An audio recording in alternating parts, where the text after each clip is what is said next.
No, because for us, everything we did was the natural next step. Like, There's no retake. So theater is being recorded at Alfaaz exactly the way it is meant to be viewed. It is being recorded as a one take performance. Like one setback doesn't kind of throw you back and you don't feel like, oh shit, like I'm done. Like I said, it's a cycle, right? Like you don't want to have a loop which is open ended, which leaves it open. One fine day, if there's a better version of this, then that will take over. It's not like that. It's just more like you want to close the loop, you want to close the circle. and we always say that we aren't taking away theater, we're giving theater back. Welcome to Voice It with Karishma Shah.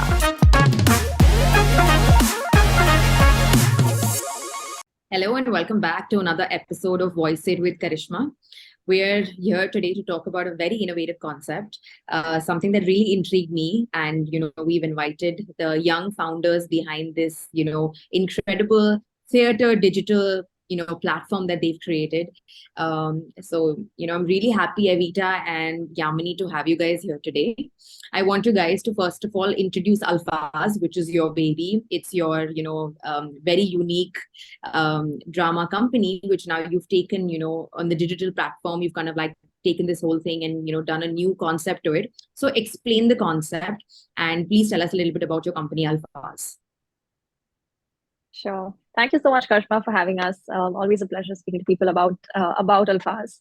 Like you said, yeah, it is our little brainchild. I'll just summarize for you what Alfaaz does and what we kind of stand for as a platform. Alfaaz is a digital theater platform, like you correctly said. We are a premier streaming service for quality contemporary plays from all over the world, which people can view online on demand. So essentially, we're building an app where people from any part of the world could view and stream, not just Indian plays, but plays from the US, plays from UK, plays from all over, from the comfort of their homes. So if you prefer to watch plays or content on, in transit on the go, you can watch it on your phone. If you're somebody who enjoys theater but doesn't have time to, or doesn't necessarily stay in a city where you have access to that much theater, then you can watch it on the big TV on at home. It's just kind of bringing the stage near and closer to people so that they kind of feel more accessible and inclusive to the art form. That's essentially what we do. I'd love my co-founder to kind of come in here. Yeah, and the concept of Alfaz was to create a platform where people like Yamini and I, who are born and brought up in theater, are professionals ourselves, have the opportunity to not just express our love for theater, but also network and meet other people, and also take our craft forward. Because essentially, a lot of theater, is community building, and the entire idea was that how can we connect like-minded people? How can we share resources? How can we also formalize the craft, which is notoriously unorganized and informal? And at the same time, how can we also archive the beauty of Indian theater? Because you've seen, you have documented proof of like Broadway plays and Western musicals, but how do you show to the world what is Indian theater? What makes it Indian, and why is it so close to us? What is our training like? What are our plays like? So pretty much Alfaz was born out of this, I would say, this almost need to not just digitalize plays and have a longevity of theater in India, but also for artists like Yamini and I that want to work in theater but are trying to find a way to blend and to keep up with, I would say, the changing digital space, right? With a lot of stuff going online, with our lives essentially also now online. So yeah, that sort of intersection is where Alfaz neatly sits. Yes, that's a fantastic point. Thank you both of you to kind of elaborate and tell everybody what the concept is about. Avita, you rightly said that the times have changed now, right? The concept is shifting now. So in the recent times, I know you guys started in 2021, and I think it's such a nice and strong move to be able to now do this because with content creation, with even drama, with anything that is visually very content driven, we've now found this very easy place online, and the digital space is so welcoming of this now, right? So you see regional movies coming up so much now, you see regional content coming up so much now. And in the midst of all this, I think the one thing that was really needed, and I'm really glad that you guys are doing this, is the whole drama space. Because, I think y'all are performers, y'all are artists yourselves, and you also understand that the first step to actually going out there and breaking every kind of mold that you've kind of created for yourself is through theater, is through, like, live drama, right? And that's when you actually become your own person, and you can kind of, like, well, the best of the best in the industry today have kind of come in from that kind of a background, right? And I feel like this is such an innovative idea. And I don't know why no one thought of this before, but well, it's No, never too fair. late. It's Yeah. never too late. And I say this with so much of nostalgia, because when I was a child, I belong to the Gujarati ethnicity, right? Mhm. And Gujaratis have a tradition, that every Sunday there would be a Gujarati natak, and the natak is actually a Gujarati word or Hindi word for drama, right? So there would Yeah. be like these topics, and then we would go for these drama, theater shows, right? 2 hours, 1.5 hour, like a play in front of you. And it was a family affair. And it was usually That's true. something, how we watch these really short documentaries today on Netflix, how we watch these really informative small content pieces on our OTTs, right? It was just the same, with a little social message to it. And it was something that so many people gathered to watch. So I think this is a fantastic move that you guys have done with Alfaaz. And I love the idea. What was the Thank mission when you. you guys started? I know that the whole content creation is taking a big swing now, but I know Mhm. there are these apprehensions that everybody has when they're doing something that nobody's done before, right? So please tell me, what was the mission when you wanted to start? And what have you encountered over the period of time? Oh, wow. Ooh, so much. Evita, go for it. Yeah. Um, I think I just wanted to comment on one thing before I answer your question, that you are right about how different communities in India, whether it's the Gujarati community, the Maharashtrian community, I'm going, and in our communities, theater is a very integral part of entertainment, because my parents would take me every Sunday to a theatre, which is essentially, it is go in theater, and it's like interspersed, like it's a comedy that is interspersed with social issues, within the play structure. And obviously, Marathi theater has an extremely strong hold within Maharashtra as well. So it is when you grow up in a culture of where this moves from like family entertainment, and you realize that, oh, you want to pursue this as a career, is where I think you get stuck, because how do you now make theater a profession? And even when it came to like the mission of why we created Alfaz, to be very honest, when Yamini and I created Alfaz, it was initially for just the two of us. Initially it was just for us to workshop plays with each other, to kind of practice our craft, because again, in the pandemic, the theaters were virtually shut down. There was no way to meet other, I would say, professionals and sort of keep practicing our craft. So when we first started, it was for the two of us, and we No problem. sorry. So It's yeah, when we fine. No. first started, it was for the two of us, and slowly, gradually, we decided that okay, we were going to put a play out together. We had to do the marketing and publicity for the play, so we made a social media account, and just slowly and gradually, the company came into fruition by its own self, where there was a third person in our relationship, which was Alfaz. And that person sort of grew into this child that it is now. And yeah, like, it's like a lot of people, have either an idea for business, and that's how they started. With us, we just kind of went with where our gut took us, and that's why we have the company today. And it might sound ridiculous and absolutely risky and absolutely crazy for anyone who hears this to think that, oh, so you never had an initial plan. No, because for us, everything we did was the natural next step. Like, if we want to formalize theater, we have to have a company. And if we are bringing people on board to make the social media creatives or do the digital stuff for it, then they have to be employees. So we now need to get funded so that we can all start paying them. And it just sort of, it was a very natural progression. And we've learned a lot, of course, as co-founders.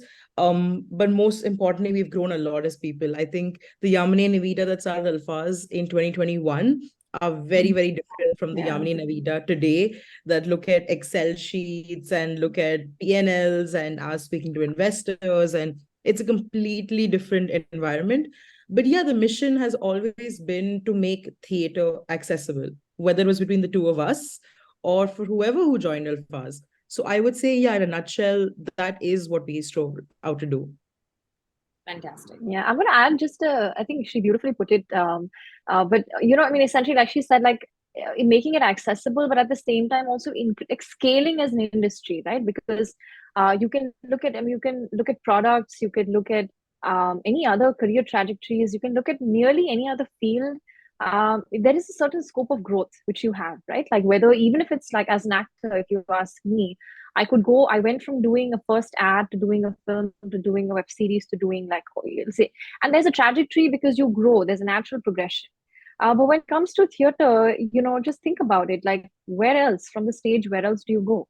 It's like you have this stage and then you have another stage and then you have, and so you'll go to multiple stages. But what's your growth in theater? How do you go from point A to point C, D, E, and how do you sustain that growth? Because as an industry, what Evita and I noticed in the pandemic was that while we had so much talent and while we had so much interest and passion to be creating for the stage, we unfortunately don't have the mechanics that support it. Yes. We don't have the logistics in place that support it. And like she said correctly, the main logistic being a structure. We don't have a structure.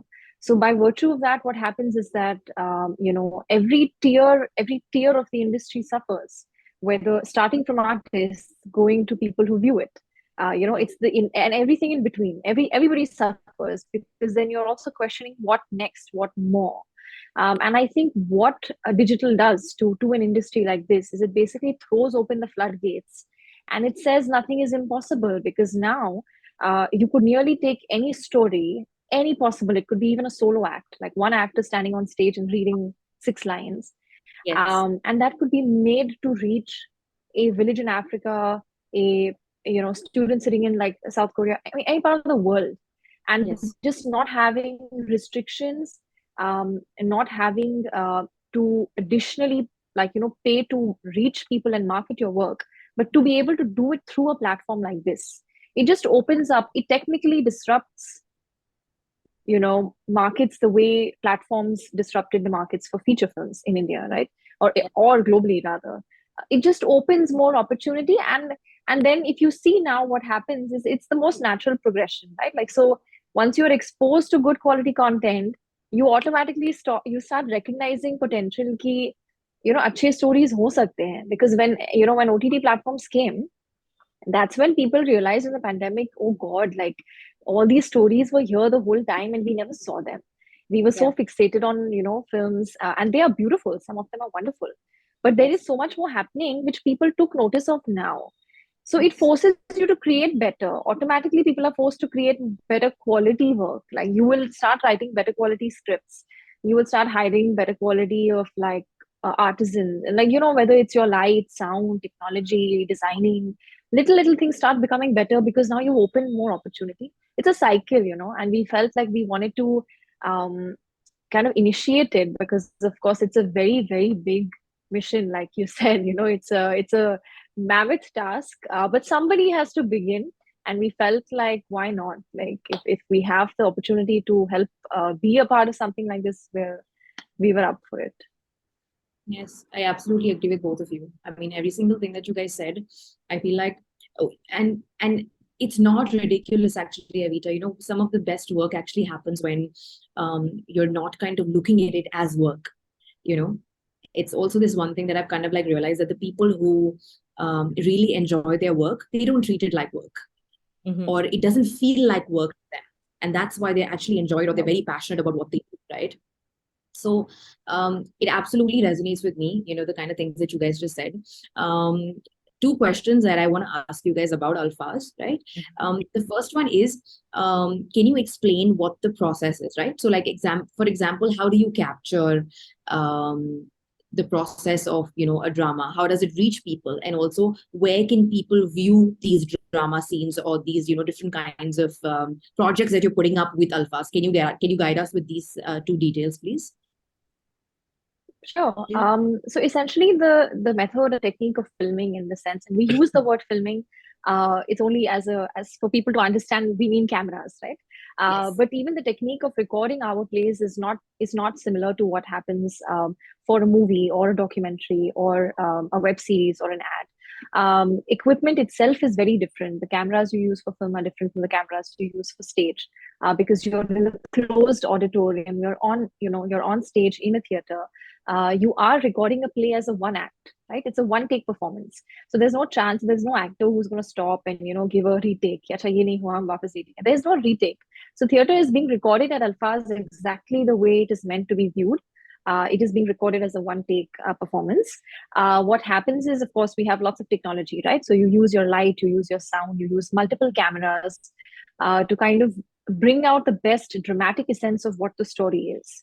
And then it is kind of put together in a more seamless fashion versus editing a film. So we don't have cuts where you would suddenly have a zoom in or a sudden sound effect or something. Nothing like that. It's edited as seamlessly and simply as a story could be, so that we retain the theatricality of the story. And then, of course, once these plays are recorded, once they have been kind of put together, they will be hosted currently on our website, which is www.alfaaztheatre.com. And eventually, very, very soon, we're going to have an app of our own, which will be hosting a bank of content. So very similar to how you subscribe to your OTT platforms and you have an annual subscription or a monthly subscription, very similar to that, you could be doing the same thing now and consuming theater from all over the world. So you need to just basically download our app, log in, get access to your subscriptions, and then kind of continue streaming.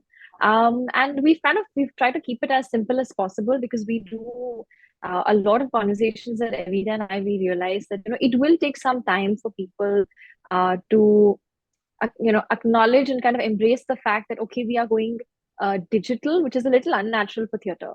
So so just for warming people up to the concept and saying, okay, let's allow you a chance to explore what it feels like.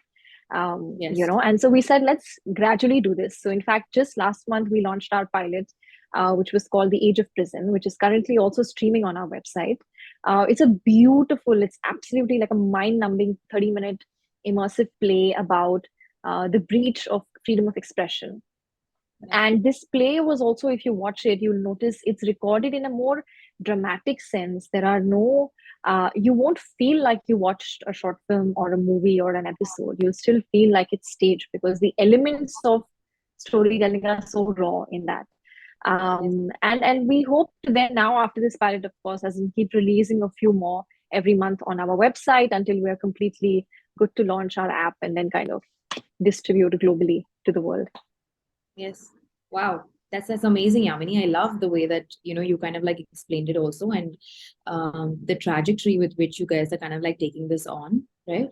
I do feel like, the thing that you mentioned, with a concept like this, with an innovation like this, right?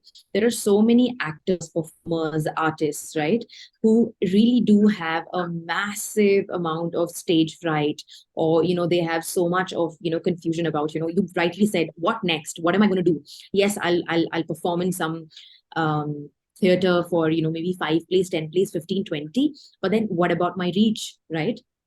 And this is a fantastic opportunity for every artist or every performer who's really wanted to kind of hone their craft, and also kind of like declare it. I rather feel like it's a declaration of your talent when you are on stage, and it's just powerful, and every artist or every performer who's been there and done that, or even has a vision of actually going there and doing it, knows how much power it takes and how much it also exudes, right? So I feel like with every single thing that you guys are trying to do with Alfaaz, it's just so bang on with the next. This is futuristic, and it's good futuristic. This is, how like people were not ready for AI, and then slowly embracing it, and you Evita and I were just having this conversation 2 days ago out of one of our, we often check in on each other in terms, because we have to always be aligned, even as partners.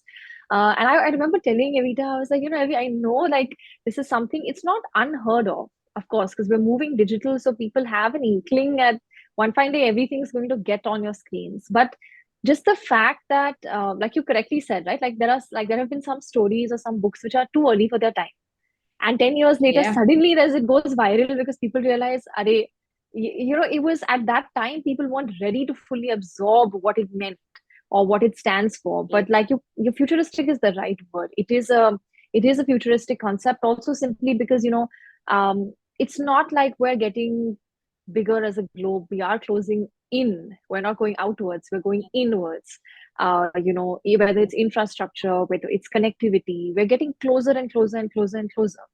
And we're getting more Yes. compact. We're struggling for space, we're struggling for resources, we're struggling for just climate and basic like things like that. So I'm thinking like 10, 15, 20 years down the line, when people are like struggling to reach places, you could take 1 hour to go Yes. from here to there, but I could still enjoy something like theater from the comfort of my home without worrying about, oh, I'll have to leave 1.5 hour early to leave to reach the theater, and then I need to do this and that. And so not everyone could have that access, maybe, in the future, given geographic locations. There will be some Yeah. restrictions which will naturally come as a result of all of, with globalization, with all of us just moving at such a fast pace. And I feel this gap would then be bridged. At that point of time, we do feel like people will kind of see more value in a service which brings it to you, because Yeah. it's not going to get easier. So, Yeah. Absolutely not. And I In just, fact, what you just said. sorry, I Yes. just want to add to what Yamini was saying, that a lot of times when you say that you work in digital theater or you're digitalizing theater, the common misconception is that, that you're taking away the space for theater on ground, or that actual live theater performances will be affected. If anything, an online model is to allow people to actually sample the play and then see if they want to watch more plays. And it's a great way for someone who does not have access to going into town to watch a play first and be like, okay, if I go to town, I can actually watch all of these set of plays in that day. And theater is expensive. It is unfortunately priced at a higher point, and that's because of the fact that it relies solely on ground distribution and not on online distribution.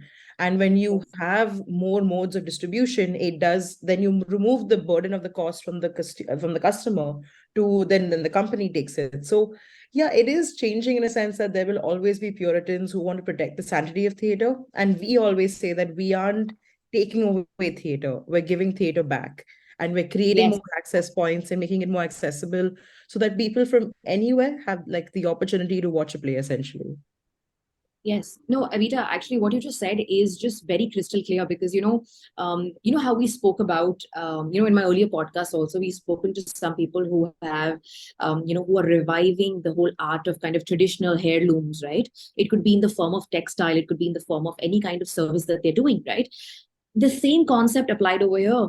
If let's look at 20 years down the line, right?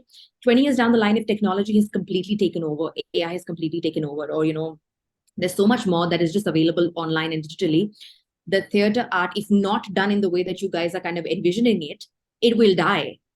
So the best way of preserving it, the best way of carrying it forward, and the best way of actually kind of, enhancing it for future generations to enjoy is doing something what you guys are doing with Alfaaz. So I completely understand what you're saying, Evita, and actually it's bang on because it's not creating a stop, or it's not creating an interference on the on-ground activities. It's actually preserving it and then putting it in the future perspective and putting it in a way where more accessibility and just letting it stay for like years and years and years more to come.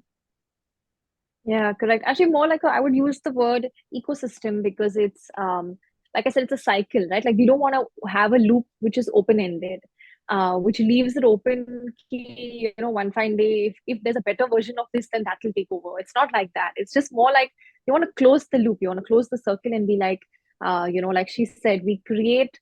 You continue to create on ground, but that's also supplemented by making the same thing reach more people. So the people who, like, you watch a film in a theater, it doesn't stop you from watching it again when it comes online, right? If you Yeah. like the film, you're likely to sit at home on a Saturday, Sunday, you would still watch the movie again. Yes. So why not with theater? You can watch it live. And if you like the story, if you like the play, if you want your kids to watch it, if you want families and friends to watch it, you can stream it again and watch it and enjoy it at home.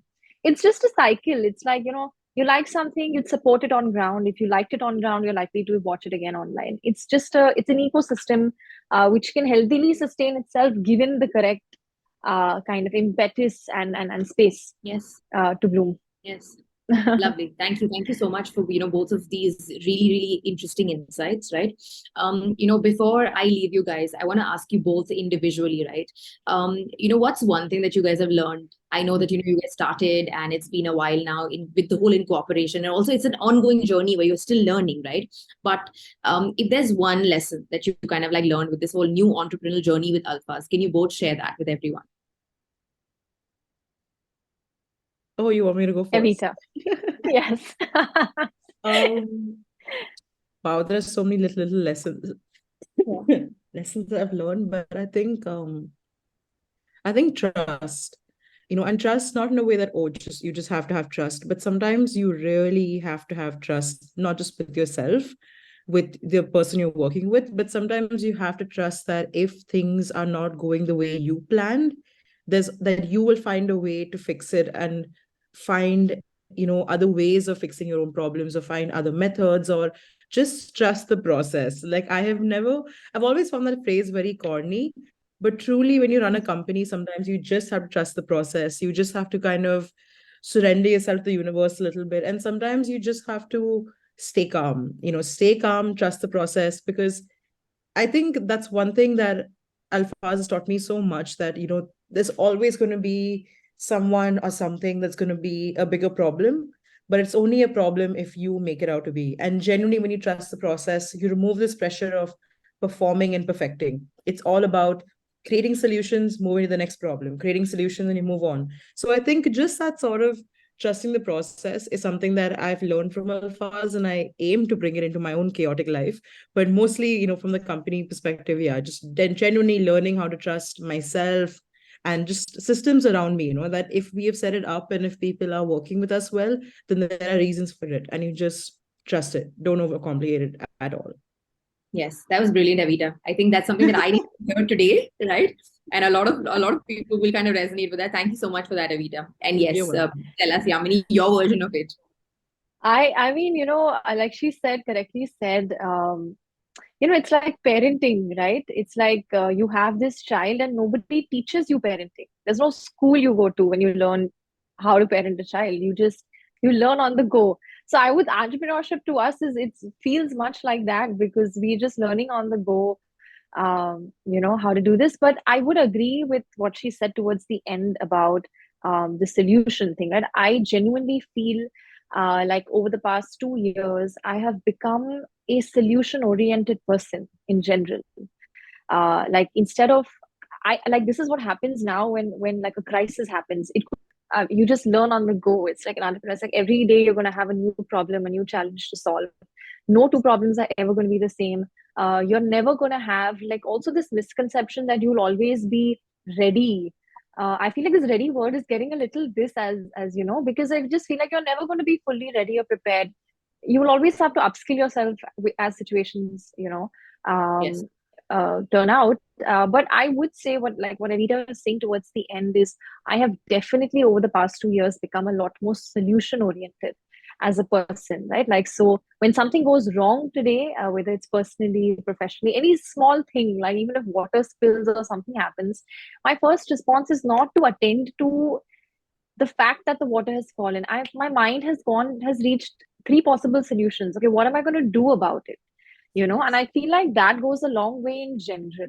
So instead of spending more time kind of worrying about the issue, I've become so much better at directly jumping to, okay, this has happened. I'm not saying don't acknowledge it, but don't spend unnecessary time figuring out, hey, how could it happen? Why would it happen? Like, no, I kind of detach yourself from the problem and commit to the solution so you can move ahead faster. And I feel like I wasn't like that before, and I'm so grateful that through entrepreneurship and through just tackling all possible kinds of things over the past 2 years, I've picked this up. But yeah, that's something I would definitely say I've learned along the way. that is one of the most underrated skills that nobody speaks about. And it Yeah. is only when you are an entrepreneur yourself can you actually start working on that skill, and you can actually master it after a certain amount of time. You know, um, you know, it's very easy to think that people would always think of solutions, right? That's not true. A very Yeah. large amount of population actually is not solution oriented. Their brain cannot pick up in the first go or the second go that let's think about the solution. They always dwell in the problem, and that's one of the reasons why only few entrepreneurs actually succeed, and a lot many are left trying, because this is one make or break skill that I have witnessed after speaking to so many of them, and also being on a personal journey of it, that if over a period of time you develop the solution oriented skill, the solution mindset is what I call it.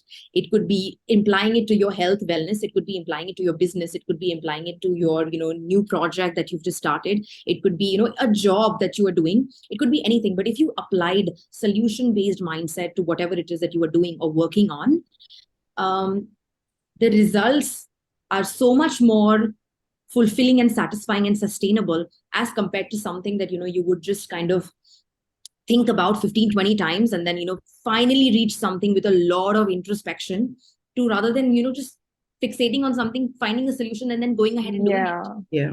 What I've also realized, it invariably, what it does, it forces you to detach from your expectation of a result, and it forces you to commit and attach to the process itself. You start enjoying it more. I feel like it kind of makes you fall in love with the process, because then you know that no matter what happens, you will, like she said, you will find a way to deal with it, because you're not going to have a clear path. You're obviously going to have some challenges. You will have your fair share of like crisis to look into, and there are some skills you're going to have to acquire. There is some troubleshooting you're going to have to do in any field, irrespective, always. But just knowing that I'm prepared to get to the solution if something like this happens, it makes you fall in love with the journey and the process so much more. You don't become bitter about it. Like one setback doesn't kind of throw you back, and you don't feel like, oh shit, like I'm done. Like now what? You don't take that setback so personally. You kind of keep it on, like wear it on a sleeve and kind of move ahead. You're like, fine, what next? Yeah. I think Because that helps you start enjoying it. you're also answerable to yourself and to no one else. Yeah. So I think that sometimes there can be an added pressure where you realize that if you make a mistake, you have to fix it, and there is nobody else who can fix it for you. Or in a sense that, like, you are, again, like I say, you're answerable to yourself. But maybe it's just by nature of how Yamini and I as people, where we're so used to like fighting battles, that when it's absolutely calm and it's nice and the sun's out, we're like, why? Why is this happening? But That yeah, is like How can it happen? how did it first happen? world And then problem that our generation is dealing with very, very actively at the moment. Not just you, not just me, not just Yamini, but everyone in the same, space that we are in right now. We all face a problem with being really restless and having a lot of anxiety when there's actually nothing to do or nothing to focus on. Nothing, yeah. And also, like, if things are like too good to be true, like you're like, you haven't, you're just wondering, like, but how can there be no issue, right? Like sometimes there genuinely is nothing. If things work out for you, they just work out for you, right? But there is this thing of going like, but how can it be like that? Like you go looking for problems, like purposely, because you're like, it can't be that easy. yeah. But I I mean, mean, you spoke about- you did, thank you Yamini for sharing that amazing insight. I think it's just amazing, and I think all of us have to kind of get into, even if you're not an entrepreneur, or maybe if you're an artist, or you're doing a job, or you're doing anything that is kind of like making you sustain, right? Having trust, as Evita told us, right? And also having that kind of solution mindset, risk taking ability, kind of makes us better at whatever it is that we're doing, right? Evita, you mentioned that um, there are a lot of challenges that you have been through, Yamini's been through. I think all of us have had a share of our own things growing up. um, I have a question for you guys, with Alfaaz and also personally, right? Two women in the entrepreneur space trying to do something a little unconventional.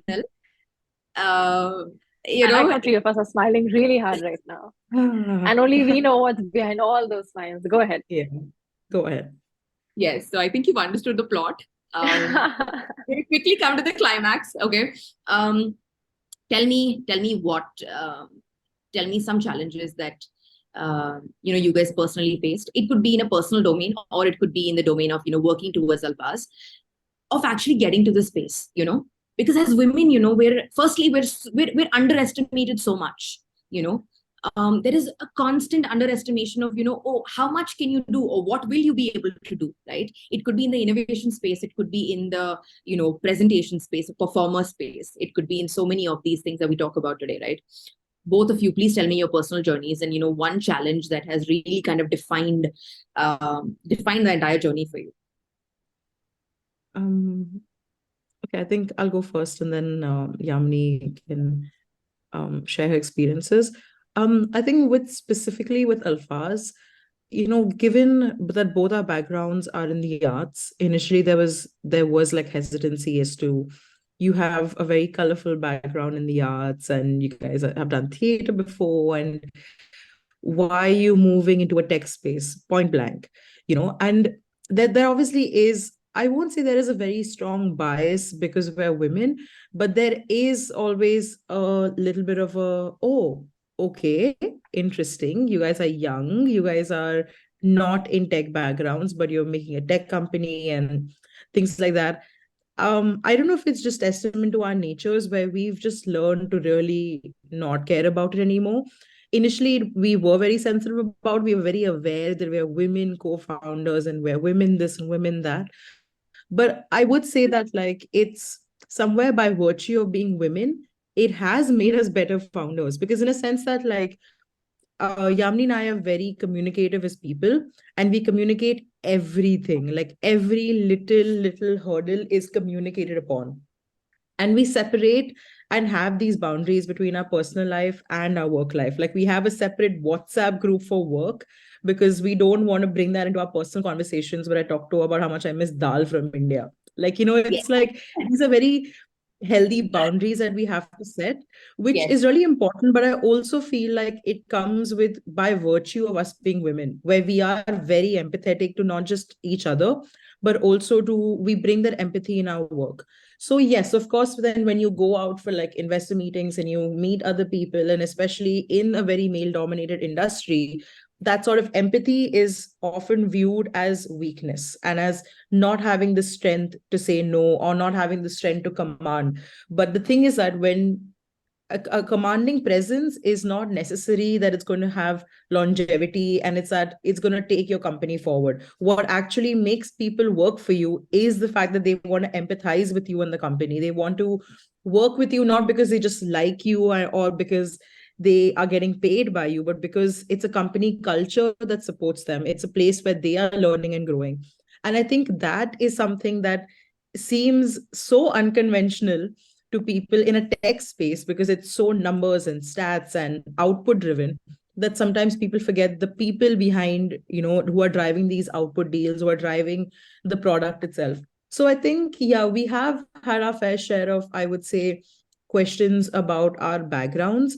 But I think, just given again of how we are as people, we've just always been, well, you can say, as you say, thank you for your opinion, but we're still going to do what we set out to do. And we take it, and we continue doing what we believe, because I think that's one thing about us, is that and especially even like myself, like I have never taken the easier road. I've always taken the tougher road, not because I had to prove it to anyone, but I've always felt like those challenges have made me a better person. And that's how I feel with also being like a female co-founder, as I put it, that there's always going to be a discrimination, there's always going to be someone who has an opinion about it. But if you do good, it doesn't matter. Those same people want to come back and work with you, and then you can say no to them. So yeah, like there are a bit skirmishes, but I will not say that it's a constant thing, or that we are bullied because of our gender, or that we have less opportunities. If anything, it's a lot where people put us in these boxes and then expect us to be in these boxes. And I think we are heading into a world now where there are a lot more women in tech, a lot more women in media, a lot more women in the organizational side of things. So it is changing now. And by virtue of our team, we have a predominantly female team, which is extremely shocking, but it's amazing. So it is changing, and I think if we don't let it affect us too much, it's not going to become a hindrance for the future. So yeah. Yes. True, yeah. I would say, among the challenges, among the greater challenges that we faced on this journey have been, one of them has majorly just been also unsolicited advice, right? Because it comes your way for free. People love to hand, like, just like, it's like charity. It's like, here you go. What would you do without us? Here you go. This is advice. And I it has happened in many situations where people have this um, inkling to kind of just overshare or over advise you, and of course, out of good intention and kind intention of saying, like, be careful, and but you kind of almost feel like, you think to yourself, okay, but um if I was not a woman, would I be getting the same advice that you are now offering me here? Which I will, by the way, take from you anyway, because I'm here to learn and grow. So mind you that I have no issue with the advice. Please hand it over. I'm here to grow, which is why we are entrepreneurs. We're here to learn. So we don't mind the advice, but then sometimes you're reminded that, um, would you be getting this if you weren't, belonging to this community where you have to constantly, like, uh, assert by saying that you know what you're doing, right? Like, this is, like I said, it's like parenting, right? You don't go and tell parents that, you don't advise them on how they should parent their child, unless there's a very genuine serious issue, like, where you need, like, but otherwise it's like everyone's working, and in the right sense, you have to trust that irrespective of gender, irrespective of anything, people's backgrounds, you have to trust that entrepreneurs will innately do what is required for the platform, for their product, service, whatever it is that they're building. You have to believe and trust me, they will do what is best for it. There is no option. If you started something, you want to deliver it to the best, and you have to put that trust. When you communicate with entrepreneurs, you have to believe they know what they're doing, and they will hit obstacles and hurdles. Even if they hit failure, it's not because they didn't know what they were doing. It could very much be a circumstance that threw it off, or whatever, so I just think it's that perception. It's just a filter. I would not say it's a direct behavior or a direct treatment. It's just a little bit of a blurry filter sometimes, which comes into the picture when you are chatting with women co-founders, and you may be likely to encounter a lot of unsolicited advice, but which, again, like I said, if you're in it for the long run, like we are, you take the advice for free, you nod your head, you say a big thank you, and you move on with life, because you're here to learn. And if we allow things like gender and all that to come in our way of growing, then we're in it for the wrong reason. So yeah. Fantastic. Great. I completely agree with what both of you said. And I feel like, we're here now in a place where if we can focus by ourselves on our craft, and we know what we're doing, and, we kind of like go out there and get it, there's just no other way out rather than, kind of like then finally just being in the center of, attention. And you're like, we were here all along, and then we've just been able to kind of like flourish now. And that's what we all are going to finally flower into, because talking to you both today, I've kind of realized that you both are just extremely confident, and very well versed in what you're doing. You've done your research before, and you're making this product. I would rather call it a product than anything else right now, but you're creating this community, you're making this product, which is very futuristic and also very, very needed. So all the best to you guys with Alfaaz. I love the concept. I'm going to be a subscriber. Thank you so much. For sure. Yay. Thank you. All because I love just like so many people today, right?